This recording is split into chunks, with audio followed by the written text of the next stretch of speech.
धर्म बड़ा या राष्ट्र बड़ा। अब इस मुद्दे पर हमारे लोग बड़े भावुक हैं।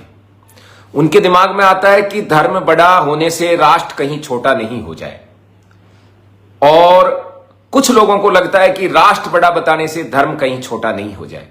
इस मुद्दे पर आज हम थोड़ी देर बिल्कुल तार्किक रूप से बात करेंगे, और इस तार्किक रूप से चर्चा में जो सबसे महत्वपूर्ण चीज है वो ये है कि हमें यह जानना चाहिए कि राष्ट्र की रक्षा करना, राष्ट्र बचेगा तो धर्म बचेगा, या राष्ट्र रहेगा तो धर्म रहेगा, राष्ट्र सर्वोपरि है, ये सिखाता कौन है हमको? हमें यह भी तो विचार करना चाहिए ना कि यह बात को कौन सिखाता है हमको। निश्चित रूप से यह बात हमको धर्म ही सिखाता है। तो जो सिखाता ही धर्म है, उससे कोई दूसरी चीज कैसे बड़ी हो सकती है?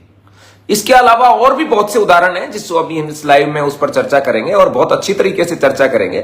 कतई भी आपको ऐसा नहीं आने दिया जाएगा कि आप उसमें यह मान के चलें कि नहीं, ये तो ऐसा कैसे हो सकता है। आप ये बताइए कि आज हमारा राष्ट्र का नाम है भारत, और उसकी सीमा रेखाएं हैं। हालांकि रोजाना ही थोड़ा बहुत सीमाओं में बदलाव होता है। जो लोग बॉर्डर पे रहते हैं और जहां हमारे कुछ बॉर्डर्स इनसिक्योर हैं या जो स्थायी लाइन नहीं है बॉर्डर पे, वहां थोड़ा बहुत चेंज डेली होता है, चाहे वो महासागर के बीच की रेखाओं का हो या फिर जो मैकमोहन लाइन का हो, कहीं लद्दाख की तरफ का हो, या कोई लेह वाला एरिया हो। और पाकिस्तान में भी पहले घुसपैठ होती थी, बांग्लादेश में भी होती थी, लेकिन वहां अभी डिमार्केशन तो खैर पूरा नहीं हुआ है बॉर्डर लाइंस का, लेकिन फिर भी सीमा रेखाएं बदलती और बिगड़ती रहती हैं। एक और भी बात है कि 15 अगस्त 1947 जब इस देश का विभाजन हुआ था, तो विभाजन में सम्मिलित होने वाले सब लोग फिर यदि राष्ट्र ही बड़ा है तो उन्होंने विभाजन स्वीकार क्यों कर लिया? बताइए आप।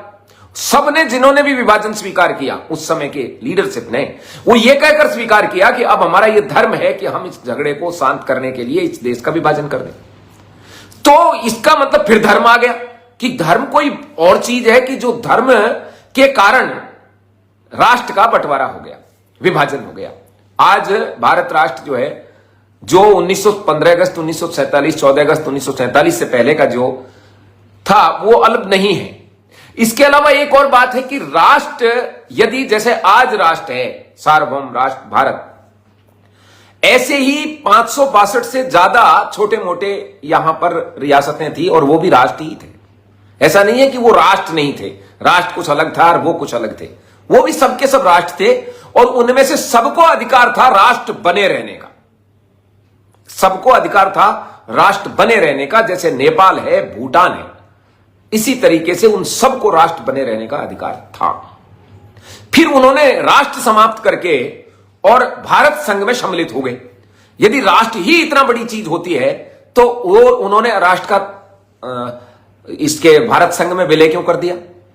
बताइए आप। यदि राष्ट्र ही इतनी बड़ी चीज होती है तो जब महाराणा प्रताप लड़ रहे थे तो वो मेवाड़ के लिए क्यों लड़ रहे थे? उनका राष्ट्र तो उस समय मेवाड़ था ना। यदि मान लीजिए हम ये कहें कि नहीं, ये भारत भूमि ही राष्ट्र है, या यही उस समय भी राष्ट्र था, तब महाराणा प्रताप इसमें मिलने के लिए क्यों सम्मिलित नहीं थे? नहीं थे ना। वो मेवाड़ की स्वतंत्रता के लिए लड़ाई लड़ी, उन्होंने देश की स्वतंत्रता के लिए लड़ी, क्योंकि महाराणा प्रताप का देश उस समय मेवाड़ ही था। यदि इस तरह का राष्ट्र की परिकल्पना करके कि नहीं साहब ये भूभाग है, इसमें सब मिलेंगे, वही राष्ट्र है, तो फिर इस हिसाब से तो आप ये कहोगे कि महाराणा प्रताप ने ठीक नहीं किया। या फिर देखिए, दो ने ठीक नहीं किया, या तो महाराणा प्रताप जी ने ठीक नहीं किया, या फिर महाराणा भूपाल जी ने ठीक नहीं किया, जो कि बाद में इसमें भारत संघ में मर्जर किया। दो में से एक का तो आप दोनों को तो नहीं कह सकते कि ठीक है। महाराणा प्रताप तैयार नहीं थे भारत संघ में मर्जन के लिए, जो उस समय भारत का संघ था, और महाराणा भूपाल ने भारत संघ में विलय को स्वीकार कर लिया। इसका मतलब यह हुआ, यह केवल एक मेवाड़ का उदाहरण इसलिए दे रहे हैं कि दोनों नाम को अपन जानते हैं उस समय के। दूसरी जगह का एरिया देखेंगे तो अलग अलग उस समय राजा रहे हैं। भारत संघ ही यदि राष्ट्र है तो फिर पहले अलग अलग जो थे वो राष्ट्र थे या नहीं थे? वो भी स्वतंत्र राष्ट्र थे, और स्वतंत्र राष्ट्र रहने का उनको अधिकार था। उनका अपना ध्वज था, अपना संविधान था, और अपनी सारी चीज थी, क्योंकि कश्मीर के विलय से आप जानते हैं ना, कश्मीर के विलय महाराजा हरि सिंह की देन है। अब महाराजा हरि सिंह ने कश्मीर का विलय किया भारत संघ में, तो इसका मतलब महाराजा कश्मीर ने धर्म के आधार पर ही किया ना। महाराजा कश्मीर जो है वो क्षत्रिय हैं, तो उन्होंने भारत में विलय कर दिया। और नहीं, राष्ट्र की जनता की यदि आप बात करें तो उस समय की ज्यादातर जनता पाकिस्तान में मिलना चाहती थी, लेकिन महाराजा हरि सिंह इस बात के लिए तैयार नहीं हुए। तो हमें यह विचार करना पड़ेगा कि राष्ट्र बड़ा है या धर्म बड़ा है। धर्म का अर्थ कई लोगों ने शायद सिख, मुस्लिम, हिंदू, जैन, बौद्ध ऐसे मान लिया। नहीं, धर्म का मतलब है जैसे स्वधर्म, जैसे एक चिकित्सक का धर्म होता है, जैसे एक योद्धा का धर्म होता है, जैसे एक पिता का धर्म होता है। पिता का धर्म अलग होता है, पुत्र का धर्म अलग होता है। इस स्वधर्म की बात है। स्वधर्म बड़ा या स्वराष्ट्र बड़ा, ये बात की गई थी। कई लोगों ने कहा कि ये तो ऐसा ही हुआ कि माता बड़ी या पिता बड़ी। नहीं, ऐसा नहीं, बिल्कुल अलग अलग है। धर्म बदला नहीं जा सकता। धर्म के साथ गलत कार्य करने पर आदमी को अधार्मिक कहा जाता है, और राष्ट्र के साथ गलत कार्य करने पर उसके कानूनों के विरुद्ध जो भी उसमें अपराध बनता है उसकी सजा मिलती है। और हर देशभक्त आरंभ में देश के कानूनों को तोड़ता है, देश के विरुद्ध काम करता है, और उसके ऊपर जो लगता है वो देशद्रोह का ही आरोप लगता है। लेकिन बाद में जब वो अपने सफल हो जाता है तो वही देशभक्त कहा जाता है। आज जिन्ना भारत के अंदर देशद्रोही है, हालांकि जिन्ना भी पाकिस्तान की मांग से पहले भारत में देशभक्ति था। जब तक पाकिस्तान की उसने मांग नहीं रखी थी तब तक वो भी कांग्रेस का ही हिस्से थे, और बाद में उन्होंने मुस्लिम लीग बनाई, और उसके बाद पाकिस्तान के द्विराष्ट्रीय सिद्धांत उन्होंने रखा, जो संभवतः अंग्रेजों के कहने पर उन्होंने किया। अब जिन्ना भारत में देशद्रोही गद्दार माना जाएगा, लेकिन वही जिन्ना पाकिस्तान के अंदर कायदे आजम है। सरदार भगत सिंह जी, पंडित चंद्रशेखर आजाद, ये सब भारत के अंदर तत्कालीन ब्रिटिश गवर्नमेंट में भारत के विरुद्ध माने जाते थे, लेकिन आज वो हमारे शिरमोर हैं और शहीद आजम हैं, और हम उनको पूजते हैं। क्यों? क्योंकि उन्होंने हमारे जो बचा हुआ राष्ट्र है, जिसे अंग्रेज चले गए, उसके बाद इसके लिए बहुत कुछ किया था, इसकी आजादी के लिए। धर्म जो है इतना हल्का नहीं माना जाना चाहिए कि आदमी राष्ट्र से बड़ा कुछ नहीं, राष्ट्र से बड़ा कुछ नहीं, राष्ट्र से बड़ा कुछ नहीं। अरे क्या राष्ट्र सिखाया किसने आपको ये बात, राष्ट्र से बड़ा कुछ नहीं? ये भी तो आपका धर्म, आपका फर्ज, आपका कर्तव्य ही तो सिखाता है आपको। इसके कई उदाहरण कई जगह मिल जाएंगे आपको। सबसे बड़ा उदाहरण जो इसका, जैसा कि उस पोस्ट में भी सुबह दिया गया था, एक चित्र था, और उस चित्र के अंदर सुखैन बैद जो है वो सामने बैठे हुए हैं। अब सुखैन बैद जो है वो लंका के राजवैद हैं। उनका राष्ट्र धर्म कहता है कि उन्हें लंका के शत्रुओं के साथ विष देना चाहिए और लंका के शत्रुओं को मार देना चाहिए। मान लीजिए आज ये अवसर हमारे भारत के किसी चिकित्सक को मिले, और वो हमारे शत्रु का, जैसे आज हमारा पाकिस्तान या चीन शत्रु हैं, उनके शत्रु के सबसे बड़े योद्धा को इलाज करने का उसको मौका मिले, तो आप क्या एक्सपेक्ट करते हैं उससे? बताइए आप। यही एक्सपेक्ट करते हैं ना कि उस मिसाइल मैन को मार दे ताकि हमारे देश के करोड़ों लोगों को सुरक्षा हो सके। यही सबकी अपेक्षा है। यही सुखैन बैद को करना चाहिए था आपकी तरह, यदि वो राष्ट्र को धर्म से बड़ा समझता तो। और उनको लक्ष्मण जी को इलाज के बहाने वहां लिटा देना चाहिए था। और चूंकि लक्ष्मण जी नहीं रहते तो श्री राम भी नहीं रहते, और श्री राम नहीं रहते तो लंका का राजा रावण ही रहता, और वो अपनी देशभक्ति का परिचय दे देता। लेकिन देश से भी बहुत बड़ा होता है धर्म, और वो एक चिकित्सक का जो धर्म होता है, एक वैद्य का जो धर्म होता है, उसको राजवैद्य सुसैन ने निभाया। और उसका परिणाम हुआ कि लक्ष्मण जी को सजीवन बूटी का मिली, और उनका ट्रीटमेंट हुआ, और लक्ष्मण जी के प्राणों की रक्षा हो सकी। तो ये उदाहरण एक पर्याप्त है इस बात को समझने के लिए कि राष्ट्र से कहीं बड़ा आदमी का व्यक्तिगत धर्म होता है। एक और उदाहरण अपन लेते हैं। मान लीजिए पाकिस्तान की एक बेटी है, लड़की है पाकिस्तान की, और भारत का एक लड़का है जो उस लड़की के साथ में को कर्म करना है, उसको उसके साथ कोई अटेम्प्ट करता है, कोई छेड़खानी करता है और उसको परेशान करता है, उसकी मर्यादा को भंग करता है।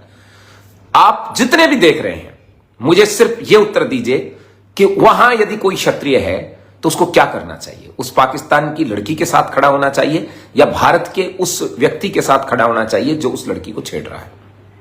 बताइए आप। आपका राष्ट्र धर्म तो यह कहता है भारत के नागरिक के साथ खड़े हो जाओ आप, लेकिन आपका छात्र धर्म यह कहता है कि नहीं, विवश की रक्षा करना ही छात्र धर्म है, और तुरंत ही आप उस पाकिस्तान की लड़की के साथ खड़े होकर वो भारत का यदि ये आदमी काम कर रहा है, कुकर्म कर रहा है, तो आप उसको दंड दे दोगे। इतना आसानी से आपकी बात समझ बैठ गई। अब एक और भी बात है कि जो परिवर्तित नहीं हो सके, बड़ी चीज वो होती है।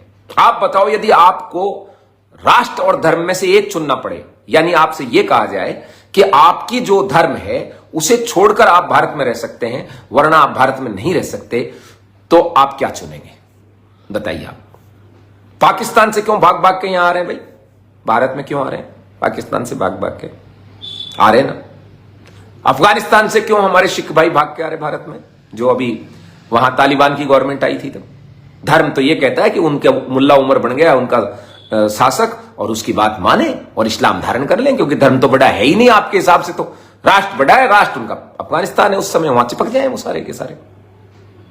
मेरा निवेदन है कि हो सके तो इस वीडियो को थोड़ा शेयर कर दें, क्योंकि ये बहुत महत्वपूर्ण है। बहुत से लोगों को ये कंफ्यूजन लगातार रहता है कि नहीं, राष्ट्र से बड़ा कोई धर्म नहीं, राष्ट्रवाद राष्ट्रवाद। बहुत से लोग अपने आप को कहने लगे कि नहीं, हम तो राष्ट्रवादी, हम धर्मवादी नहीं है।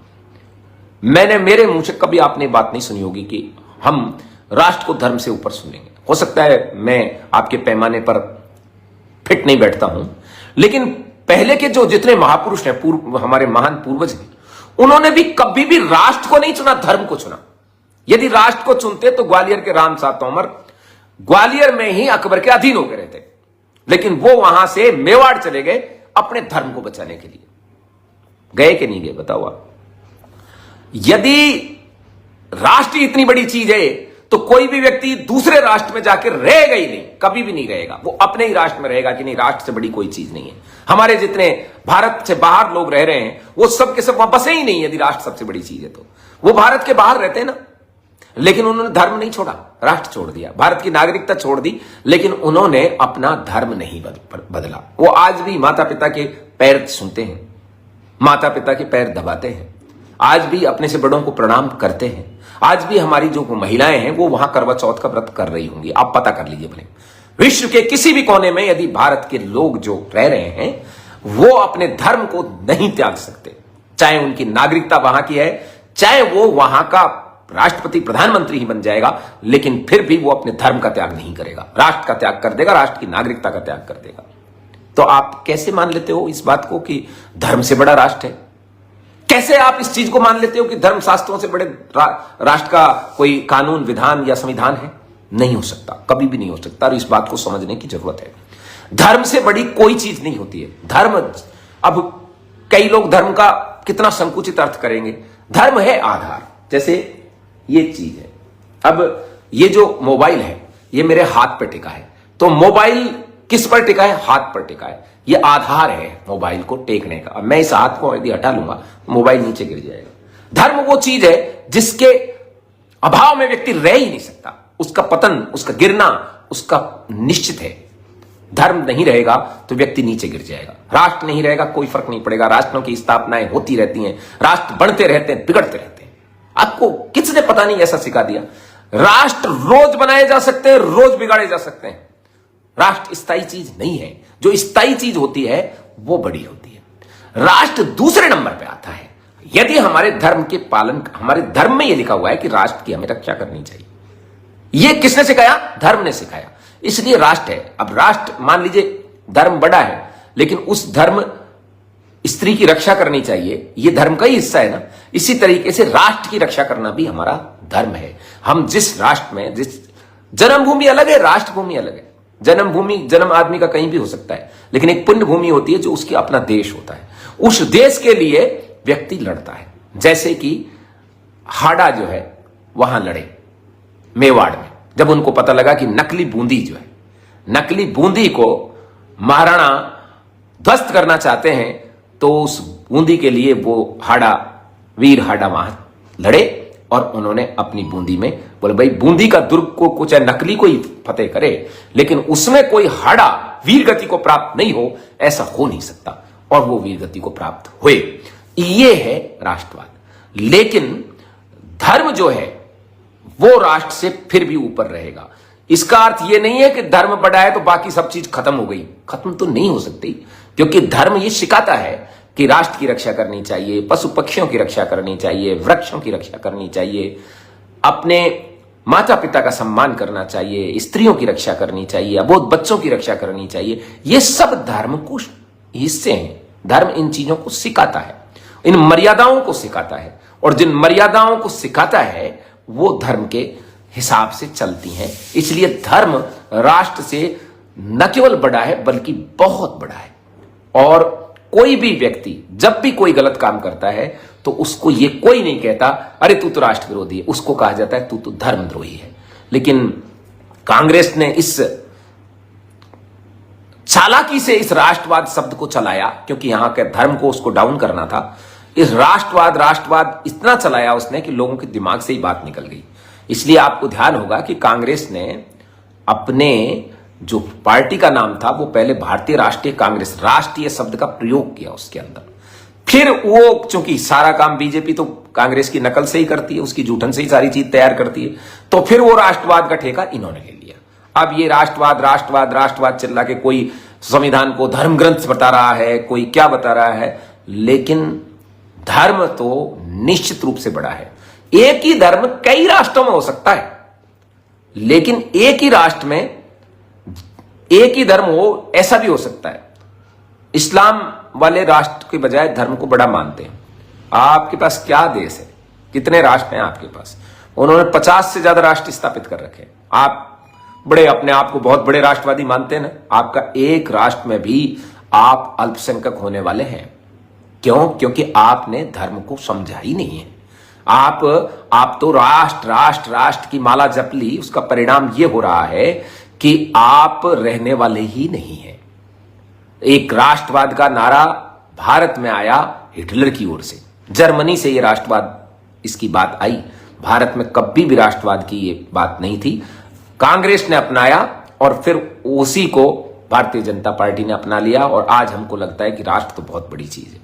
राष्ट्र है, महान है, लेकिन उससे भी ज्यादा बड़ी चीज धर्म है, क्योंकि धर्म हमको सिखाता है। शुकैनबैग का उदाहरण हो गया, हाडा का उदाहरण हो गया। वो राष्ट्र के लिए लड़े, लेकिन इसलिए लड़े कि उनका हाडाओं का धर्म है ये। वहां भी हाडा शब्द आ गया कि यदि मान लीजिए बूंदी की, नकली बूंदी की रक्षा हो नहीं तो फिर हाडाओं के लिए ये पुण्य भूमि का काम नहीं रहेगा। आज भी भारत यदि कहीं चढ़ाई करके किसी मंदिर को तोड़ेगा या किसी गाय को मारने का कोई आदेश देगा, उस भारत का विरोध मैं करूंगा, मैं तैयार हूं। आप नहीं है तैयार? बताइए आप।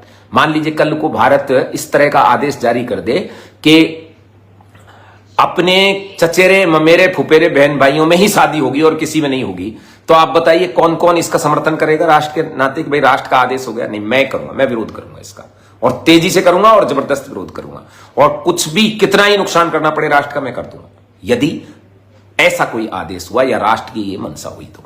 लेकिन यदि धर्म का ये आदेश हुआ कि तुम ये धरती छोड़कर दूसरी धरती चले जाओ, मैं वो भी चला जाऊंगा। वो कहेंगे यदि ये नागरिकता छोड़कर तुम दूसरे देश की नागरिकता ले लो, वो भी मैं ले लूंगा। धर्म का मुझे यह आभास हुआ, यह आदेश हुआ कि भारत छोड़कर दूसरे राज्य में, दूसरे राष्ट्र में जाकर स्थापित करो या दूसरे राष्ट्र को कब्जा करो, वो भी मैं करूंगा, क्योंकि मेरा धर्म है। धर्म से बड़ी कोई चीज नहीं है। इसीलिए अब मेरे ख्याल से यह बात अपनी क्लियर है कि धर्म और राष्ट्र की यदि तुलनात्मक रूप से बात की जाए तो राष्ट्र है महान, लेकिन धर्म से बड़ा महान नहीं है। धर्म ही सबसे बड़ा महान है। आज हम इतनी ही चर्चा करेंगे, फिर किसी दिन और किसी मुद्दे पर चर्चा करेंगे। जय रघुनाथ जी की।